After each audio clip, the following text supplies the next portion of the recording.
തൃശൂർ വെങ്കിടങ്ങ് കണ്ണോത്ത് സൽ സബീൻ മദ്രസ പ്രവേശനോത്സവം സംഘടിപ്പിച്ചു. പരിപാടി അറബിക് ടീച്ചേഴ്സ് ഫെഡറേഷൻ തൃശൂർ ജില്ലാ ജനറൽ സെക്രട്ടറി മുഹ്സിൻ പാടൂർ ഉദ്ഘാടനം ചെയ്തു. ചടങ്ങിൽ പഠനത്തിൽ മികവ് പുലർത്തിയ വിദ്യാർത്ഥികളെ അനുമോദിച്ചു.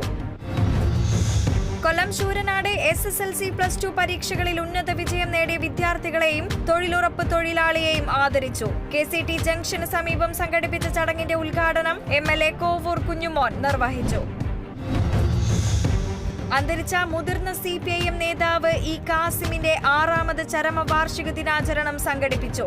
CPIM ശൂരനാട് ഏരിയ കമ്മിറ്റി ഓഫീസിൽ സംഘടിപ്പിച്ച ചടങ്ങുകൾക്ക് ഏരിയ സെക്രട്ടറി PV സത്യദേവൻ നേതൃത്വം നൽകി. വനിതാ പൊതുപ്രവർത്തകരുടെ ഫോട്ടോകൾ മോർഫ് ചെയ്ത് അശ്ലീല ചുവയോടെ പ്രചരിപ്പിച്ച DYFI നേതാവ് അൻവർ ഷായെ അറസ്റ്റ് ചെയ്യണമെന്നാവശ്യപ്പെട്ട് പ്രതിഷേധം. യൂത്ത് കോൺഗ്രസ് പത്തനാപുരം നിയോജക മണ്ഡലം കമ്മിറ്റിയുടെ നേതൃത്വത്തിൽ കുന്നിക്കോട് പോലീസ് സ്റ്റേഷനിലേക്ക് മാർച്ച് സംഘടിപ്പിച്ചു.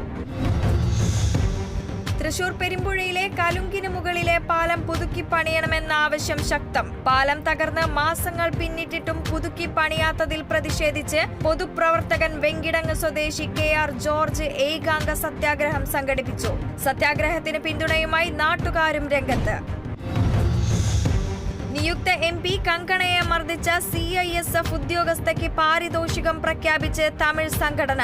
കുൽവീന്ദർ കൗറിനാണ് DTPക്ക് പാരിതോഷികം പ്രഖ്യാപിച്ചത്. പെരിയാർ രാമസ്വാമി നായ്ക്കരുടെ ചിത്രം പതിച്ച സ്വർണ്ണമോതിരവും പെരിയാറിന്റെ പുസ്തകവും സമ്മാനമായി നൽകും.